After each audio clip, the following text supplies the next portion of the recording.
today what I'm going to talk about is your most valuable assets. And the most valuable assets that you can have as a human are your mental health and your physical health.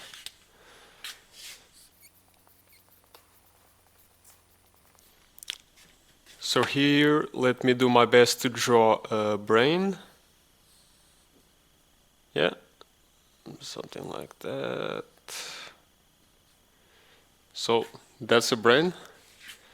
And your physical health. And here we can draw a muscle. We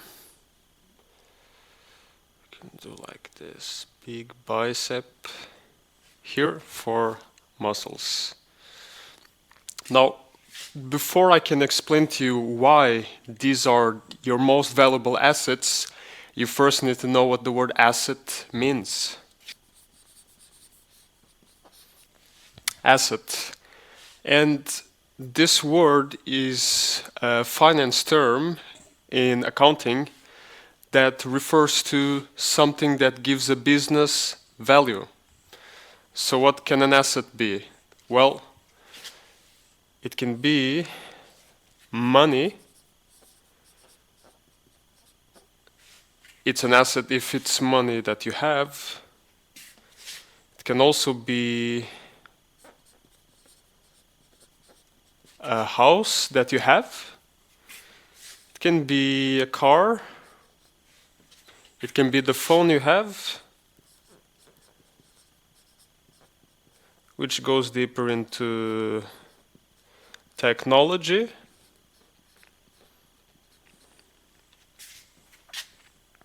So this is what an asset is. It's something that gives you value. And in order to...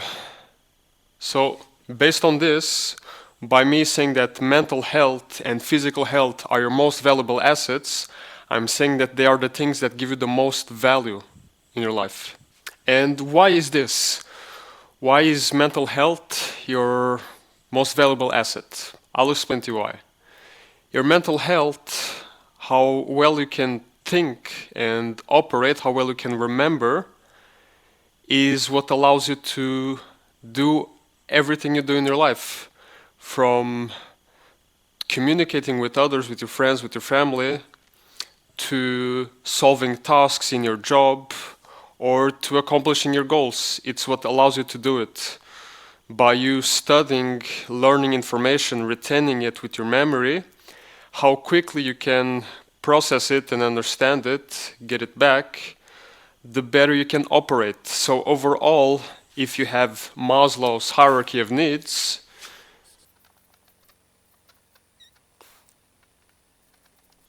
it's Maslow's hierarchy. Now, if I draw a big pyramid here, at the bottom we have physiological needs.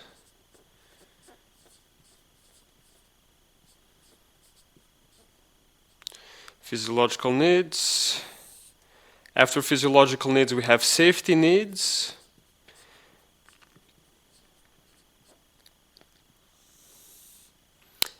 After safety needs we have belonging needs.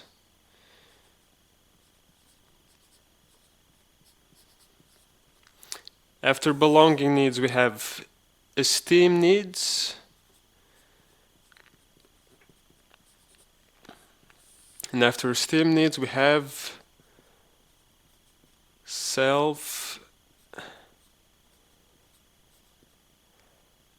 self-actualization, the highest level of the hierarchy. So down here we have sleep, food, shelter, air, water, everything that you need to survive. Up here we have employment, how well you are, safety against danger. It can be the country where it's not war, or it can be you're living in a neighborhood where there are no thieves or crime.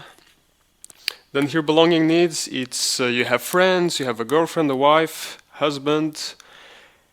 And esteem needs, you have respect by others, you have status, you have position. And self-actualization is where you are pursuing your goals, pursuing your interests, and developing your full potential as a human being. And only 2% of the population gets to this level. So this is what most humans are occupied with. And with your mental health, if your mental health is healthy, then you can organize your life in such a way that you're able to satisfy all of these needs. The four, first of all, and then the self-actualization need, the one that will make you the happiest in your life. And if you don't have as good mental health, if your mental health is downgrading, for example, where you start getting issues or you don't develop, you stagnate, then you kind of don't improve these needs that you have, and you don't go up here to the ones at the highest level. And the second part, physical health, is also important because it's what allows you to satisfy these needs. Both physical health and mental health is what allows you to satisfy your needs. Because if you have mental health, if you can think, organize, retain memory, and knowledge is very important, is the source of everything. You can think of how you're going to get sleep, where you're going to find shelter, where you're going to get food. You can also use it in your job, at your employment, to create revenue, income each month, where you can use to satisfy the physiological needs, buy a house, buy the clothes for you, your children, your family, buy food, water, and pay for your bills. It's also what allows you to spend time with friends, because if with your mental health you're able to understand, pick up on knowledge, interests, what's going on in the world, you can communicate with your friends, with your wife, partner, whatever it might be, and it allows you to have that relationship with those people. Also with esteem, with mental health, as you develop it more and more. And how do you develop your mental health? You can write it on here. So mental health, let's draw another brain here. It gets better drawing brains. So you improve this by reading and creating value.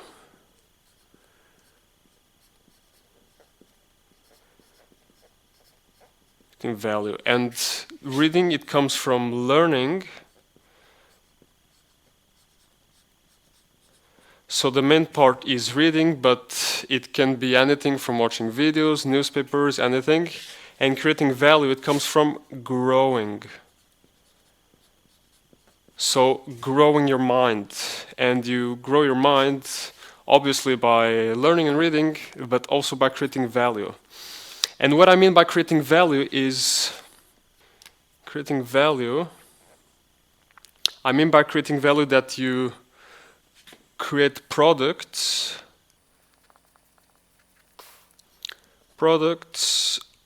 or services, which is economics. So learning and reading allows you to grow and allows you to create value, products or services that can be used in economics. And in economics is where you then connect to the safety here of your job and employment in specifically, because at your job or employment, you're essentially creating products or services for your company. If you're a teacher, like I'm doing right now, the service I'm doing, I'm providing knowledge, teaching you how to learn what you want to learn, and it's a service. So if you look at university, the professors giving lectures, they're doing the service of teaching, and the university pays the money. And then the government pays the university, so the university can use it to pay the professors. If you work as a software engineer, for example, the product you create is websites, software, or mobile applications for a company that a company then uses to provide to their customers, and the customers then pay money to the company. Then the money takes some of that money and gives you at the end of each month, which you then use to satisfy your physiological needs. So it's essentially economics. The more you improve your mental health, the more value you can create, and the more you improve it, it means that you can create more products and services, right? So if we look at the people right now, and I would argue that there's a correlation between how wealthy you are and how big your mental health is.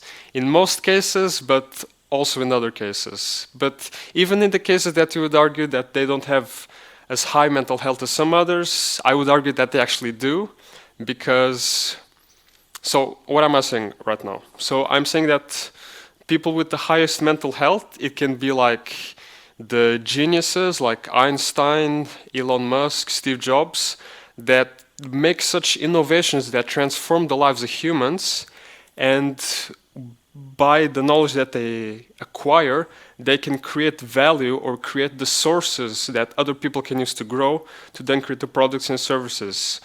So Einstein, with the knowledge he made available and contributed, other scientists took that knowledge, which they then took to create spaceships or rockets with the better understanding of the theory of relativity, which then allowed humans to go for the moon, I think. I'm not sure about that, but could be. And also with Steve Jobs, with the knowledge he acquired, he was able to create the value. And in this situation, he did not do the, well, he did in his mind create the products, but then the implementation was made by other people. But overall, his organization, Apple, was able to create the products and services to then apply to economics. And it's mainly the smartphone, the MacBook, and the information technology that we have today, which they used. But also with artists, musicians, actors that create movies and entertainment for millions of people to watch and consume. They learn not by reading, but it could be from others. So learning, there's multiple ways you can do it. Some people are readers like me, but other people can also learn from watching. And this can be watching the ones that are having success. For example, if you're a YouTuber, you want to become better, you look at the YouTubers that have the most success, Mr. Beast, for example, and just by watching his videos, analyzing what's he doing, how does he get that to work, why do people give us so much value, and you are learning by watching, which you then grow your capacity, and you then create value to create the products and services, which then go to the economics and help you in your safety needs. So that's how you improve your mental health is your biggest asset, because it's what allows you to survive, to have safety and cover your physiological needs. And then we have physical health. Now we draw a muscle here, a biceps. Yeah, I should get better at drawing. But yes, so here we have a biceps, which symbolizes the body, and the way you improve these assets is through exercise. Exercise and diet, or how do we say, nutrition. You can say nutrition. Yes, so, and exercise you can do by running or going to the gym. Right here, gym, the most common example. In nutrition, groceries, what you buy, and what you eat, essentially. And why is your physical health a valuable asset? One of your most valuable assets? Because it's what allows you to do anything with your mental health. If you don't have as good physical health, you're quite limited. You cannot walk or travel somewhere. You cannot communicate for as long time because you become tired. And you cannot work to create value. So the more physical health you have, the more energy you have. So this can be, if up here we have for economics, here we can have that they go towards energy. And what is energy? Energy is the potential to do work. So it's essentially work is the transfer of energy, and energy is the ability to do work, potential to do work. So when you have high amounts of, when your physical health is great, right? You have good physical health, have good physique, you don't have disease. So you essentially are able to do everything you do here much more efficiently. Because let's say, for example, you are in great shape, you can do lots of things, so you have more energy, you can do more amounts of work. So, and when you can do more amounts of work, you can create more products and services which help in economics and give more value. Also, when you have good physical health, people respect you more and you get more status because it's scarce in society. So also with esteem and belonging, they help. And with self-actualization, because the more energy you have, the more you're able to work, the more you're able to read, the more you're able to acquire knowledge, which then help you satisfy essentially everything. And when these stop improving and stagnate, for example, mental health is improved by learning, right? And arguably most people in society, after they finish university or high school and they start working, they never learn anything new. They don't upgrade their skills, and their salary at their job kind of stagnates. It becomes at the same amount over time. So each year they get a raise, but it's actually just enough money to keep up with inflation, so you're essentially stagnating, but you're being deluded in thinking that you're making more money, when in reality, yes, it's a bigger amount that you're being paid, but the purchasing power is actually the same as it was the previous years. So yes, and